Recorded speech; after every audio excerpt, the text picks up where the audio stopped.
우리는 지금 우리를 구원하기 위해서 하나님이 어떤 일을 하셨는지, 무슨 일을 하셨는지를 지금 배우는 중입니다.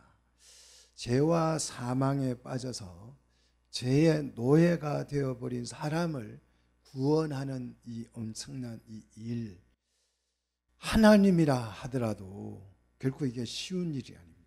죄와 사망에 빠져서 노예가 되어버린, 사망의 노예, 죄의 노예가 되어버린 우리 이런 인간을 구원해내는 일은 전능하신 하나님이라 하더라도 이게 쉬운 일이 아니라는 거예요.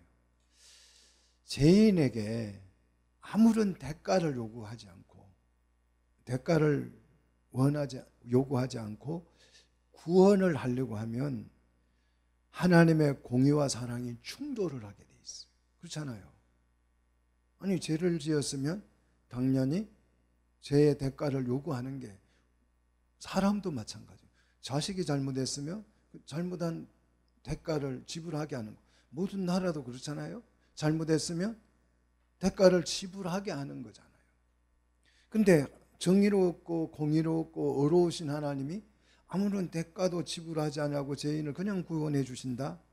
그러면 사랑스러운 하나님은 되시지만 공의로운 하나님은 될 수가 없는 거잖아요. 그래서 하나님이 우리를 구원하시려면 이 공의와 사랑이 동시에 모순을 일으키지 않고 만족이 돼야 합니다. 자, 사랑으로만 구원을 하면 공의가 문제가 되고, 공의를 충족시키면 다 우리는 뭘 받아야 돼요? 하나님의 심판을 받아야 하죠. 그러면 사랑의 하나님이 아니잖아요. 무서운 하나님이 되어버리는 거잖아요. 하나님의 구원은 이 공의와 사랑을 동시에 만족시키는 것이, 단지 우리를 죄와 사망에서 건져내는 것이 어려운 것이 아니라 이 공의와 사랑을 동시 만족시키는 것이 너무 힘들다는 것이. 창세기 20장에 가서 보면요, 아브라함이 이제 나그네로 갈대아 우르에서 가나안 땅으로 와서 살아가기가 너무 무섭습니다. 왜? 언제 누가 자기를 죽이고 부인을 뺏어갈지를 몰라요. 왜? 예쁘면 그렇잖아요. 남편 죽이고 여자 데리고 가는 게 그 당시 풍습이잖아요. 그 문화잖아요. 그 당시에 그런 형태가 있었잖아요. 시족 사이니까. 그래서 둘이서 꼭 약속을 했습니다. 어디 가서 누구냐 물으면 오누이라고 하자 서로. 그래서 그랄로 갔을 때 아비멜렉이 아브라함의 아내를 보고 그냥 뿅 가죠. 그래서 누구냐고 묻습니다. 그러니까 오라비라 그러고 내 누이라고 그렇게 소개를 했습니다. 그랬더니 이 아비멜렉 왕이 그러면 그 아브라함의 누이를 데리고 오너라. 내가 그녀와 혼인을 하겠노라. 그리고 아브라함에게 막 잔뜩 은도 주고 금도 주고 줬어요. 근데 이 사라는 그냥 보통 여자가 아니죠. 하나님이 사라를 지키기로, 구원하기로 약속을 하셨잖아요. 그 후손을 주기로 약속하신, 약속 언약을 맺은 그 언약의 당사자예요. 죽으면 돼야 안 돼요. 하나님이 그 여인을 지키고 보호하는 게 하나님의 사명이죠. 그래서 아비멜렉의 꿈에 하나님이 나타나셔서 내 이놈, 너를 당장 남의 아내를 빼앗은 이 파렴치한 네 놈을 죽게 하겠다. 하나님이 그렇게 하니까 아비멜렉이 깜짝 놀라서 항변을 합니다. 주여, 주께서 의로운 백성도 멸하십니까? 주께서 의로운 백성도 그냥 무지막지하게 멸망시켜 버리십니까? 나는 그 여인이 아브라함의 아내인 줄을 몰랐습니다. 그리고 내가 물었더니 서로 오누이라고 이야기를 해서 내가 데리고 왔습니다. 나는 온전한 마음과 깨끗한 손으로 이렇게 했다고 항변을 하니까 하나님도 어쩔 수 없이 아비멜렉을 징계했어요, 못했어요? 징계 못했어요. 이게 우리 하나님의 뭡니까? 공의예요. 어디서 이 녀석이 말대답을 해? 이러면서 하나님이 아비멜렉을 혼낸 게 아니고, 그렇잖아요. 말대답하면 이건 이게 공의가 없는 아버지는 자식이 말대답하면 말대답하다고 때리고 또 말 안 하면 안 한다고 혼내고 그러죠. 자, 18장에 가서도 소돔과 고모라가 멸망을 하게 됩니다. 멸망할 위기에 놓였습니다. 그래서 하나님께서 소돔과 고모라를 멸하시겠다고 아브라함에게 말하니까 아브라함이 이렇게 하나님께 말씀을 드립니다. 의인과 악인을 함께 죽이심은 불가하다. 이건 불가한 거다. 의인과 악인을 균등히 하심도 불가하다. 왜 불가하냐? 하나님이 공의를 행치 않으신다면 어찌 되겠습니까? 하나님이 공의를 행하시는 게 맞지 않습니까? 그런데 어떻게 악인과 의인을 균등하게 동시에 함께 죽일 수 있느냐? 그거는 불가한 거다. 하나님이 공의를 행하지 않으면 누가 하나님을 믿고 신뢰하고 따르겠는가? 이게 아브라함의 주장이에요. 그래서 하나님이 어떻게 해요? 의인 10명까지 찾으시잖아요. 그래서 공의를 주장하면 그 소돔 고모라에 살고 있는 롯은 죽을 수밖에 없어요. 소돔과 고모라의 하나님의 공의와 사랑이 동시에 만족이 되어야, 실현되어야 롯이 구원을 받고 죄인들은 심판을 받을 수 있는 것입니다. 공의만 실현되면 심판이고 사랑이 작동되면 구원이 이루어지는 것입니다. 믿습니까? 자, 영국은 이제 그 자녀들을 안 낳으니까 그 이슬람 사람들은 부인이 최소 4명이잖아요. 최대 4명까지 둘 수 있죠. 야곱처럼 야곱을 본받아 가지고 우리도 좀 그랬으면 좋겠어요. 4명 정도 두면 빨래하는 부인, 밥 해주는 부인, 얼마나 좋겠어요. 외출하는 부인 얼마나 좋겠어요. 아무튼 이슬람은 4명까지 부인을 두니까 뭐 한 사람이 자녀를 정말 많이 낳습니다. 정말 많이 낳아요. 자, 남자가 여자를 4명까지 데리고 삽니다. 그러면 남자가 부족하겠죠.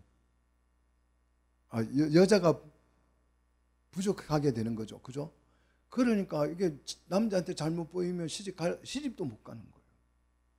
한 사람이 4명 데리고 살아버리니까. 그러니까 여자들이 그냥 꼼짝을 못 합니다. 이슬람. 자, 우리 유교도 그랬어요. 유교 때도 그냥 불과 100년 전에 조선 시대에도 우리도 뭐 그 비슷했습니다. 그런데 그래서 이슬람은 자식은 많아요. 자녀들 인구는 계속 이슬람만 늘어납니다.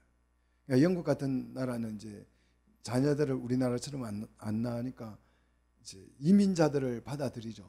그러면 이슬람 사람들이 영국으로 엄청 유럽으로 많이 가고 한국으로도 지금 엄청 밀려오고 있죠.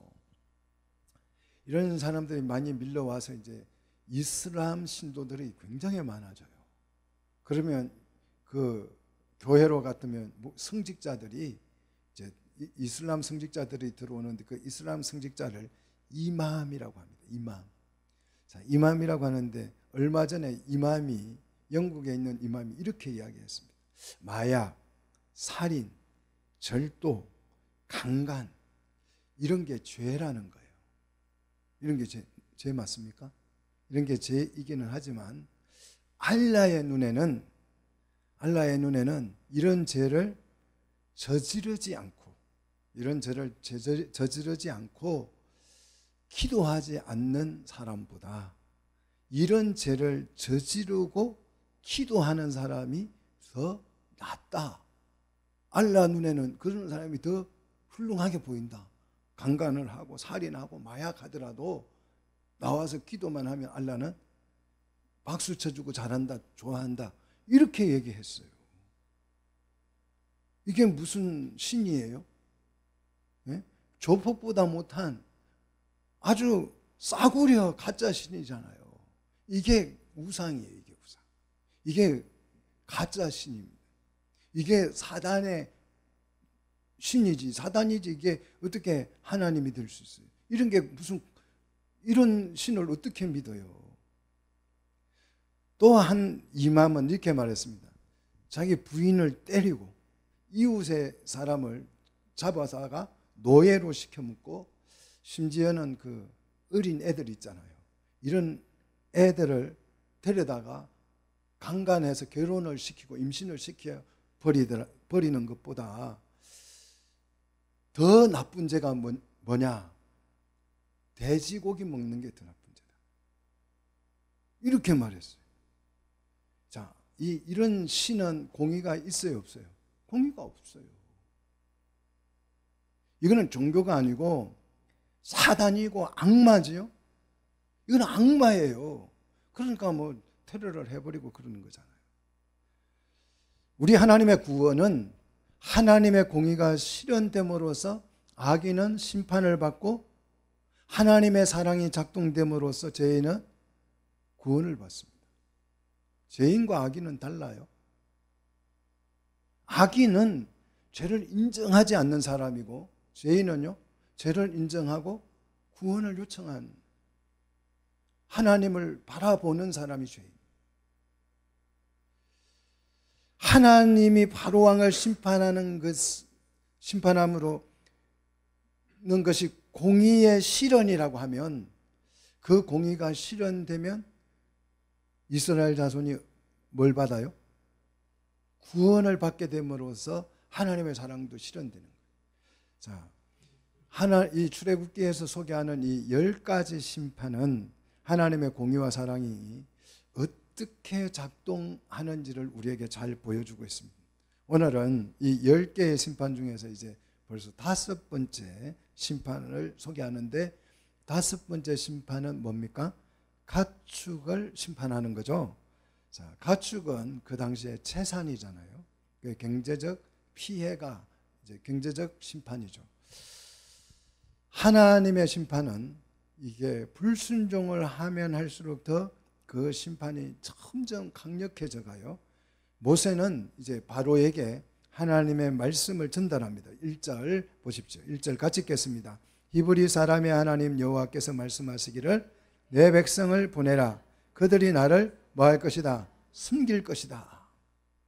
그래서 보내기를 거절하고 억지로 잡아두면 3절 자, 같이 읽습니다. 여호와의 손이 들에 있는 내 가축고 말과 나귀와 낙타와 소와 양에게 더하리니 심한 뭐가요? 돌림병, 전염병을 말하죠. 자, 이번 5번째 심판은 사람은 해당이 없어요. 누구에게만요? 가축에게만. 경제적 심판이 오는 거죠. 자, 이 돌림병이 자연재해인지 자연적인 건지 아니면 하나님의 심판인지 그걸 우리는 구분할 수 있어야 되죠. 자, 이게 하나님의 왜 심판이냐? 4절에 소개되고 있죠. 4절 보십시다. 같이 읽습니다.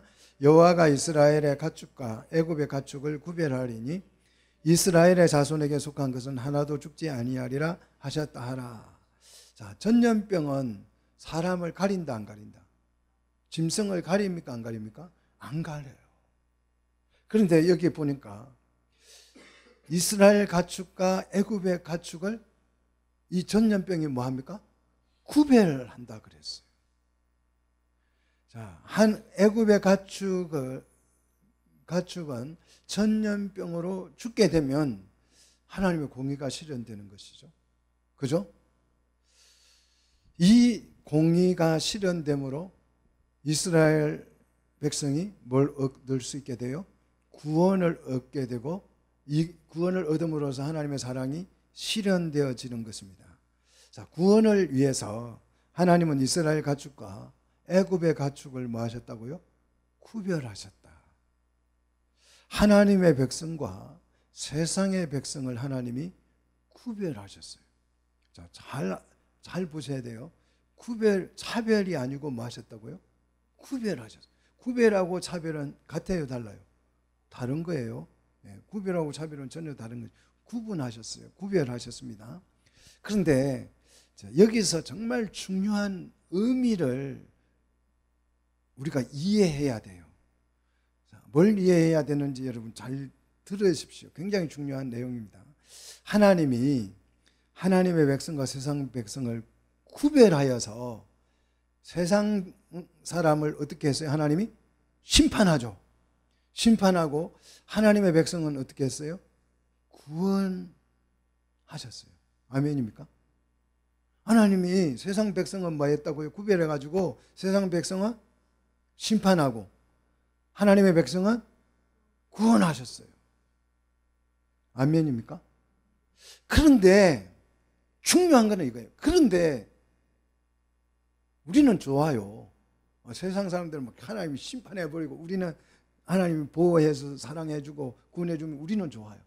그런데 세상 사람들이 보기에 세상 사람이나 하나님의 백성이나 차이가 하나도 없어 보이는데, 하나도 차이가 없어 보이는데 하나님이 세상 사람은 심판하고 하나님의 백성은 구원을 한다면 세상 사람들이 하나님들어 뭐라고 하겠어요?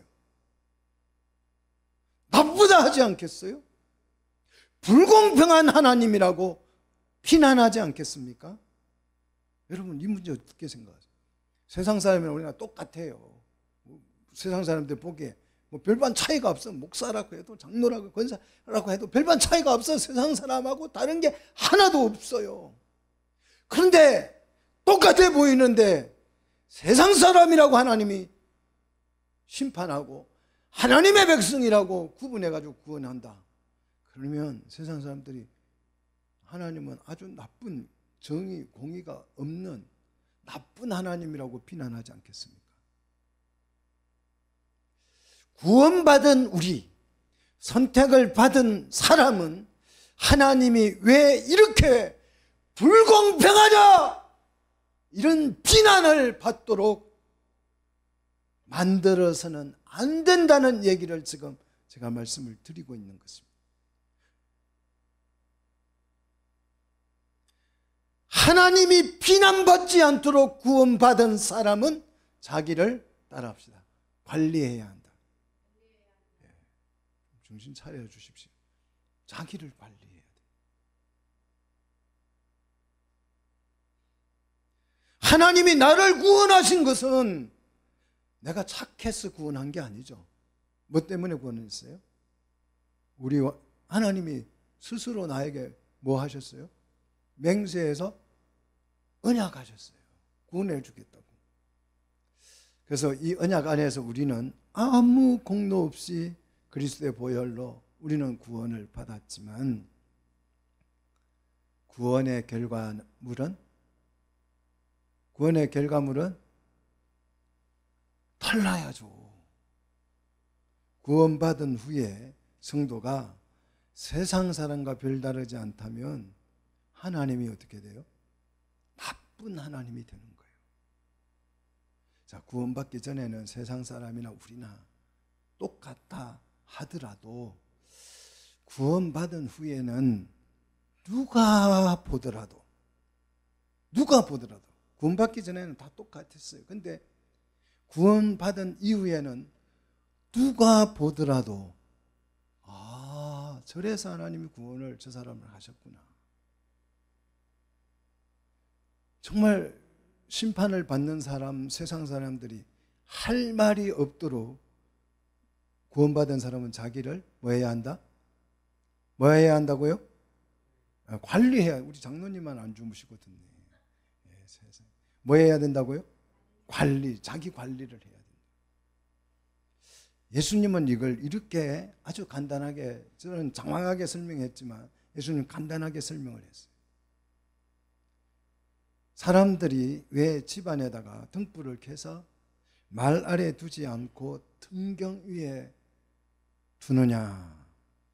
집안 모든 사람에게 빛을 비추고자 함이라 그랬어요. 그래서 이 의미를, 이 빛을 모든 사람에게 비춘다는 이 의미를 마태복음 5장 16절에 이렇게 설명합니다. 자, 우리 한번 찾아서 같이 보십시다. 자, 마태복음 5장 16절. 제가 설명한 내용을 예수님은 이렇게 한 절로 딱 설명을 했습니다. 자, 같이 읽습니다. 이같이 너희 빛이 사람 앞에 비치게 하여 그들로 너희 착한 행실을 보고 하늘에 계신 너희 아버지께 뭘 돌리게 하라? 영광을 돌리게 하라 그랬어. 하나님은 우리에게 구원의 조건을 요구하지 않습니다. 은혜로 구원을 하셨습니다. 그러나 구원받은 후에는 우리의 행실을 어떻게 해야 돼요? 착하게 행동을 해서 사람들이 볼 때 저래서 저 사람을 하나님이 구원하셨구나. 그래서 그를 구원하신 하나님께 뭘 돌리게 하라? 영광을 돌리게 하라. 이렇게 예수님이 아주 간단하게 설명하셨다니까요. 제 오늘 이 말씀을 이해가 되십니까? 구원받기 전에는 똑같다 하더라도 구원받은 결과물은 달라야 한다는 거예요. 구원받은 백성은 하나님이 비난받지 않도록 하나님의 공의가 살도록 우리는 자기를 뭐 해야 된다? 관리해야 한다. 성도는 우리를 구원하신 하나님께 영광을 돌려야 할 줄로 믿습니다. 성도는 단 하루를 살아도 그래서 구별된 삶을 살아요. 가난하냐? 가진 것이 얼마나 되느냐? 지위가 있느냐? 이런 걸로 구별된 삶이 아니라 하나님의 공의가, 하나님의 심판이 정말 공의로웠다라는, 이렇게 모든 사람들이 우리를 볼 때에 그렇게 말할 수 밖에 없도록 우리는 자기를 뭐 해야 된다고요? 관리해야 한다는 거예요. 자, 다섯 번째 심판이 하나님의 심판임을 증명하기 위해서 하나님은 언제 심판이 행해질지 그 시점을 이제 지정하죠. 5절 같이 읽습니다. 여호와께서 기한을 정하여 이르되 여호와가 내일 그랬어요. 내일 이 땅에 이 일을 행하리라. 우리 내일 일은 난 몰라요잖아요. 그런데 이 내일에 지정을 하는 거예요. 이 심판이 일어날 것이다.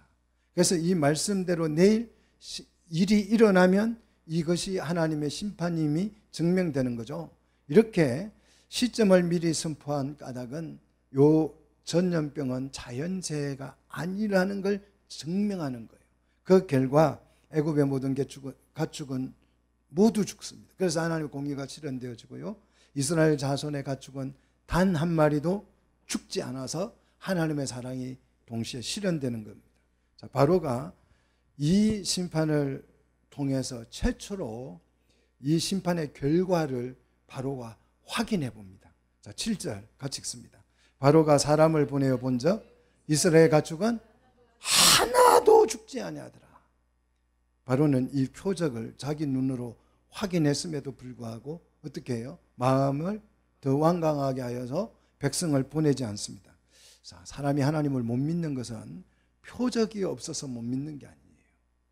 하나님이 있다는 그 증거를 보여주지 못해서 못 믿는 것이 아니고 마음이 어떻게 되세요? 강팍해져서, 완강해져서.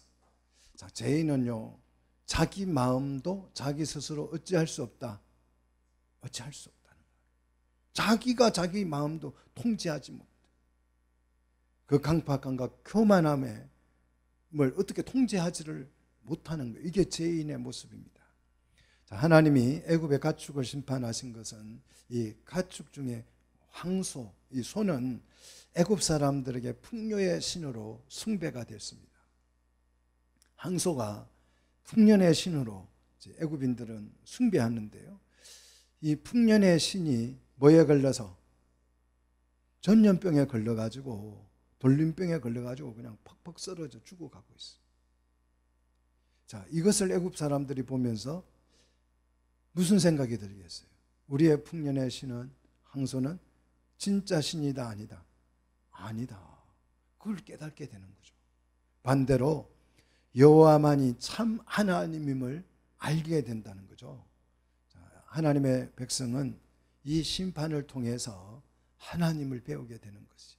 여러분도 우리가 이 애굽의 심판을 보면서 야, 하나님만 진짜 나의 하나님이 되시구나, 이게 배우게 되면 성공하는 것입니다.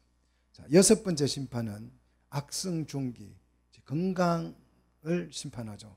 자, 다섯 번째 심판은 가축에게만, 여섯 번째 심판은 가축과 사람에게 동시에 임하죠. 자, 심판이 점점 강력해지죠. 강력해지는 이 단계를 거치는 것은 왜요? 회개할 기회를 주는 거죠. 자, 그래서 8절을 보시면 화덕의 제 두 웅큼을 바로의 목전에서 하늘을 향하여서 날리죠. 자, 화덕의 제는 그 이스라엘 자손들이 벽돌을 굽던 그 가마의 숯을 말해요. 자, 이스라엘 자손에게 이 벽돌 굽는 이 화덕은 노예의 상징이잖아요. 근데 애굽인들에게 있어서 이 화덕의 제는 재앙을 피하는 수단이었어요. 애굽인들은요, 이렇게 믿었습니다. 희생 제물의 제를 하늘에다 이렇게 날리면 악신 티폰이라는 신이 있습니다. 악신 이 티폰이 재앙을 내릴 수 없고 그 재앙을 피할 수 있다라고 믿었어요. 근데 이 재를 모세가 하늘을 향해서 두금 날렸더니 그 재가 뭐가 돼요? 악성종기가 돼요. 재앙을 피한 것이 아니고 오히려 그 재앙을 받게 되는 거죠. 그래서 이 재앙을 통해서 여호와 하나님만이 참 하나님이심을 증명하는 겁니다. 두 웅큼을 날렸다라고 하는 것은 이 심판이 엄중하고 죄가 가득하다는 것을 상징합니다. 하늘을 향하여서 날린 것은 이 심판이 어디로부터 왔다? 하나님으로부터 왔다는 것을 보여주는 거예요. 자, 9절 같이 읽습니다. 그 죄가 애굽 온 땅에 티끌이 되어서 애굽 온 땅의 사람과 짐승에게 붙어서 뭐가 됐어요? 악성종기, 이제 피부암이 된 거죠. 바로는 이 경고를 받고 주의 백성들을 보낼까요? 당연히 거부하겠죠. 10절, 그래서 사람과 짐승에게 붙어 악성종기가 생겼고, 11절, 이 애굽의 요술사들도 심판을 받아서 악성종기 때문에 그들도 모세 앞에 다시 나오지 못했다는 거예요. 애굽에는 치료의 신이 있습니다. 치료의 신 세크메트라는 신과 이시스라는 신이 있는데요.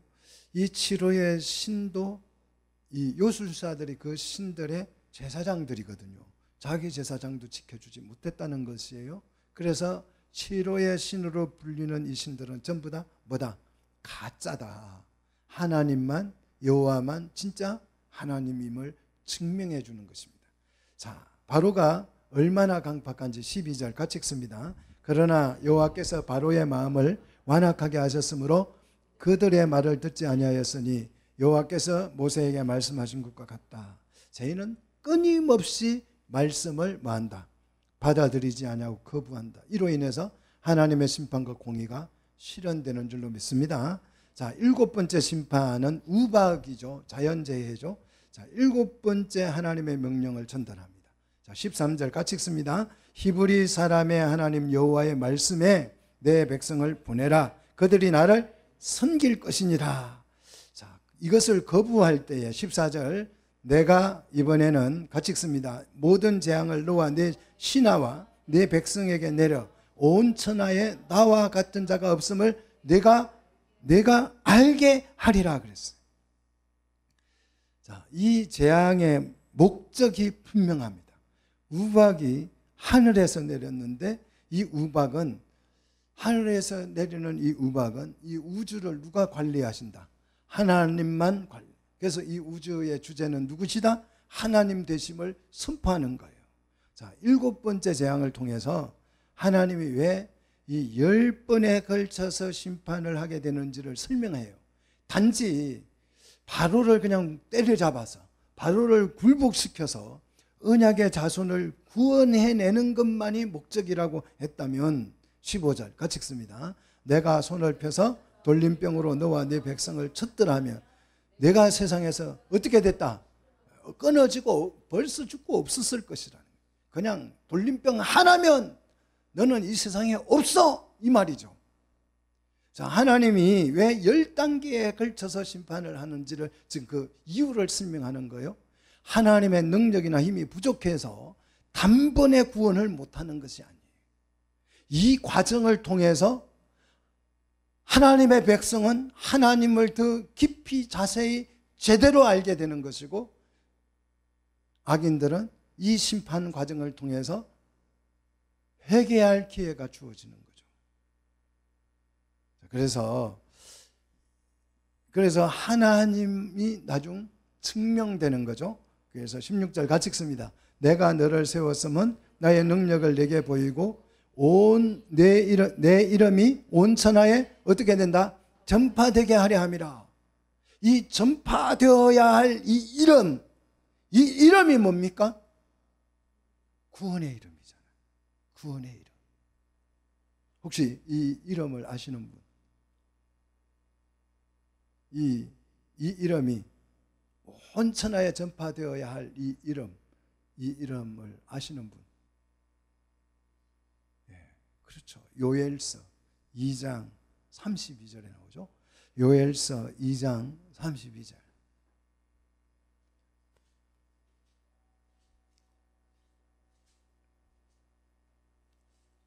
자, 요엘은 참고로 구약이다 신약이다. 예, 구약입니다. 또 신약 성경에 찾으면 안 돼요. 요엘서 2장 32절 같이 읽습니다. 누구든지 여호와의 이름을 부르는 자는 구원을 얻으리라. 믿습니까? 요 이름이, 구원의 이름이 여호와인 줄 믿습니다. 하나님의 능력을 보여서 인류를 구원하기 위해서. 왜? 이 이름이 어떻게 돼야 돼요? 온 천하에 전파되면 사람들이 이 이름을 뭐래요? 부르게 되겠죠. 그래서 누구든지 주의 이름을 부르는 자는 구원을 얻으리라. 누구든지 여호와의 이름을 부르는 자는 구원을 얻으리니. 할렐루야. 자, 악인은 이것을 모르고 이 심판을 10단계에서 하니까 자기 힘으로 하나님의 이 심판을 극복할 수 있다는 착각에 빠지는 거죠. 이게 이래서 악인은 어리석은 자라고. 성경은 악인과 어리석은 자를 동급으로 여깁니다. 할렐루야. 자, 바로가 여전히 여호와의 명령에 불순종하는 이유를 17절에 설명하죠. 자, 17절에 뭐라고 표현합니까? 뭐 때문에? 교만 때문에 그랬어요. 이 교만이라는 단어가 정말 흥미로운 단어예요. 자, 그 교만이라는 단어가 뭐냐 그러면 이 히브리 말로 살라예요. 살라. 근데 이 살라라는 단어는 첫째, 높인다는 뜻이 있어요. 두 번째, 쌓아 올린다는 뜻입니다. 세 번째는 칭찬한다는 뜻이에요. 그 다음 네 번째는 찬양한다는 뜻입니다. 교만이라는 단어가 굉장히 흥미롭죠. 높이다, 쌓아 올리다, 칭찬하다, 찬양하다. 자, 그런데 이 살라라는 이 단어가 어떻게 하면 교만이 되고, 어떻게 하면 칭찬이 되고, 어떻게 하면 찬양이 되는가 하는 거예요. 똑같은 단어인데 이게 어떻게 하면 이게 교만이 돼버리고, 어떻게 하면 칭찬이 되고, 어떻게 하면 찬양이 돼요. 어떻게 해야 이게 교만이 됐다가 찬양이 됐다, 이게 될 수 있을까요? 이게 어떻게 하면 그리 될까요? 자, 잘 들으십시오. 상대방을 높이면 교만은 칭찬이 돼요. 상대방을 높이면. 오늘 정말 당신 덕에 이러면 그거는 뭐예요? 칭찬이에요. 근데 상대방을 높이는 게 아니고 나를 높이면 그게 교만이에요. 나를 안 높이고 하나님을 높이면 찬양이 돼요. 똑같은 단어예요.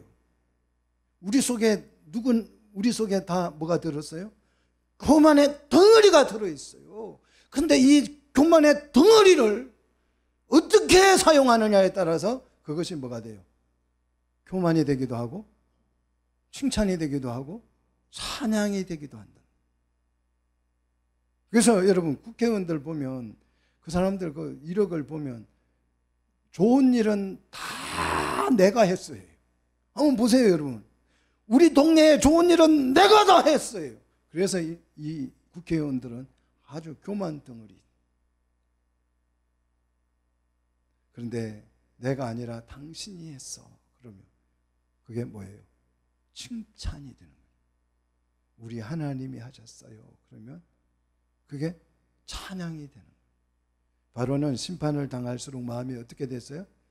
교만해지고 강팍해졌습니다. 자기를 높이는 거예요. 내가 지금 이 하나님의 심판을 잘 막아내고 있어. 이거예요. 이게 교만이에요. 결국 우박 심판을 받음으로써 18절 이 우박은 애굽 역사 이래 유일무이한 우박이었다는 거예요. 그러나 이번 이 우박 심판의 특징이 있어요. 이 특징은 굉장히 중요한 특징인데 어떤 특징이 있느냐? 애굽 사람이나 하나님의 백성이나 가리지 않고 누구든지 이 하나님이 우박을 내리리라고 하는 이 말씀에 순종하면 누구든지 애굽 사람이든 이스라엘 자손이든 할 것 없이 다 이 심판을 피할 수 있다 없다. 19절로 20절 보시면 피한다 못 피한다? 피한다는 거예요.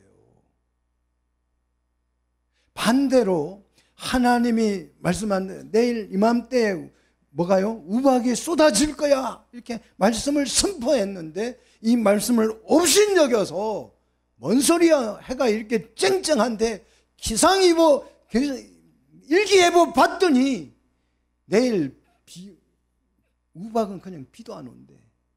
아주 해가 막 쨍쨍 난대. 그래서 들에 있는 소나 양을 피신 안 시키면 어떻게 된다? 다 죽는다. 우박 심판을 통해서 이게 하나님의 백성이냐 세상 사람이냐 이게 아니고 어떻게 구분하셔요? 말씀에 순종하느냐 불순종하느냐, 말씀을 두려워하느냐 하지 않느냐로 하나님이 지금 구분하고 있습니다. 왜 이렇게 하느냐? 하나님의 심판은 혈통에 의해서 좌우되는 게 아니라는 걸 설명해 주는 거예요. 21절 말씀을 마음에 두지 않는 자는 어떻게 됐어요? 21절 우박 심판을 받게 된 거죠. 이건 누구 책임입니까? 자신의 책임이죠. 22절 23절 보시면 모세가 하늘을 향하여 손을 들자 애굽에 우박이 내렸습니다. 우박만 내렸어요? 24절 우박만 내렸어요? 예, 불덩어리까지 같이 섞여 내렸어요. 그러나 26절 고센 땅에는 우박이 고센 땅에는 없었더라. 하나님은 누구를 보호하세요? 자기 백성들만큼은 하나님은 보호하시는데 애굽의 신으로 불리는 바로 왕은 자기 백성을 보호했다 못했다? 못했다는. 이건 가짜라는 거죠. 결국 이 우박 재앙에 의해서 이제 바로가 항복하는 척합니다. 가짜 항복이죠. 27절 이번에는 내가 뭐했다? 범죄했다. 자기 죄를 인정하는 척하죠. 여호와는 의로우시고 나의 백성은 악하다.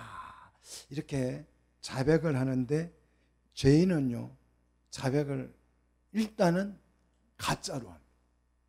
여기에 우리가 속으면 안 되는 거죠. 28절 같이 읽습니다. 여호와께서 구하여 이 우레와 우박을 그만 그치게 하라. 내가 너희를 보내리니 너희가 다시는 머물지 아니하리라. 자, 이렇게 결단을 하지만 이것이 거짓이고 자신도 자신에게 속는 거예요.